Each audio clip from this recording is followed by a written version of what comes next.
So, di ba usahay, makahuna-huna ko gito sa itong sarili, makapangutana ta kay Lord. Lord, unsa kong purpose kinabuhi, Lord? Namang ingani man, Lord. Di ba? Si Lord kay muhatag siya isa ka tao nga wala pa gani. Sa man siya spoiler. Ano yung part? Pangsikan po like, ikot, balik. To summarize group. Saan mo? Ha? Saan na dito? Asa na itong purpose? Diba makapangot pa naman dito kay Lord? Lord, what's yung purpose sa life, Lord? Nanong ingani man ni Lord. Pero, hatag na si Lord yung isang kalalaki. Wala siya, wala na siya. Kini, ang purpose ni mo is mapangasawan mo. Ikilig sa kanya. Tapos, Wala na si ma'am. tapos, ang purpose na niya, ang purpose mo ni Santillan, guys, kay para mabalaan mo, if ang isa ka tao, loyal siya sa imo ha. Kay kung, like for example, kabit si Santillan, ay dilan dyan sa example, real life explanation. Diba? So, tapos nabot si Santillan.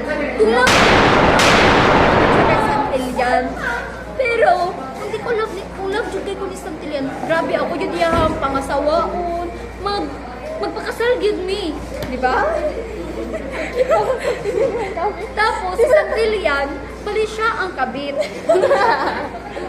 So, dira na ito mabalaan kung love. Ayan.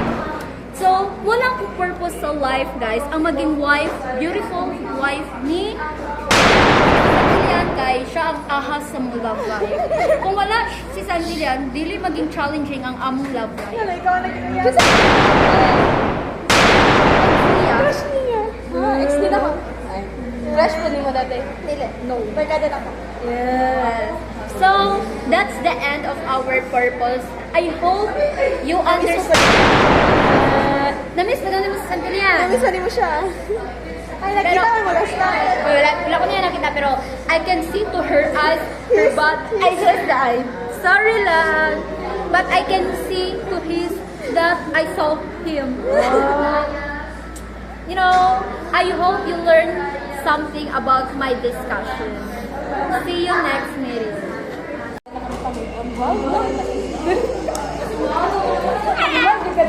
So, ayun eh.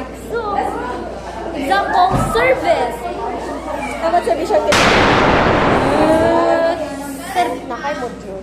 Sa birthday. Kita mo, symbol pala siya eh. Charity siya eh. Kaya Si Nina, tinatawag siyang Nina ng symbolism. STI. Parang makita mo talagang, ay, ganito pala siya. Tapos pinakuniyo na ako. Oh, nice. Ito ko magkamutan na. Ano ang flashback? Yan yung ka eh. Makikita mo talagang nagre-reflect ka eh. Flashback eh. Babalikan natin yung nakaraan. Next, foreshadowing. Foreshadowing. Makikita mo talaga habang naglalakad ka, kasama mo talaga yung shadow. God the Son mo, the Savior ka eh. Saint Santillan, pray for us. So, naasa like question sa ako ka guys. So, ako pong i-answer. Oo. Sige na. Ayaw mo. Ito naman, Joy. Sige, go. Symbolism. Symbolism. Ay, ba na sa irony? Maganda yan. Irony. Irony. Magagamit mo talaga yung irony kapag ikaw ay nagluluto ng pagkain. Kailangan natin ng irony. Okay, pagulong mo yun. Lalo siya yung Ayun man. Ano ka magluto? Oo nga. Dahil sa ayun, naluluto yung pagkain natin. Ang pasabot ko sa irony mo. Kalayo. Ano? Isang irony. irony. Like, naman na siya yung type. Verbal dramatic situation. Next question. What is verbal irony? Verbal irony. Yan yung nagsasalita siya eh. Kasi meron siyang bunganga. Verbal yun eh. Kasi nag-verb siya. Verb. Ang sabi niya,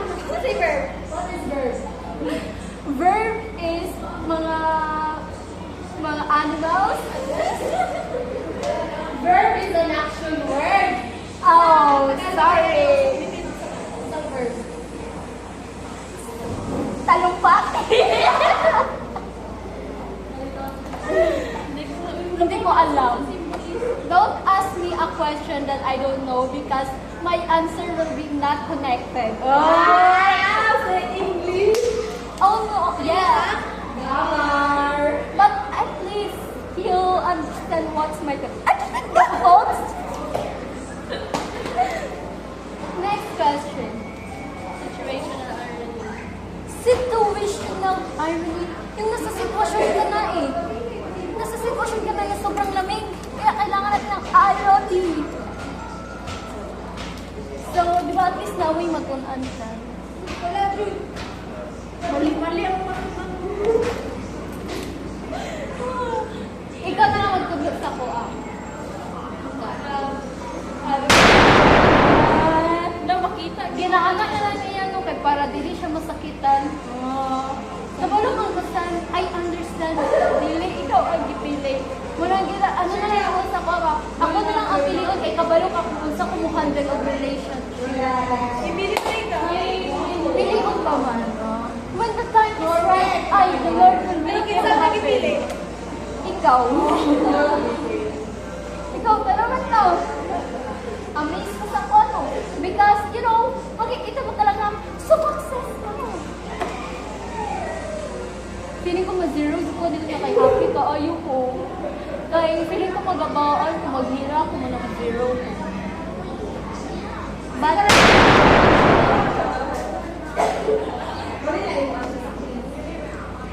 gani, bas maka-answer lagi ka. Kasi sumbong kita ka kay mo. Sa pinsan nagbuhat og ironies. Isa nagkudasi mo, santilian mamay. Kada mata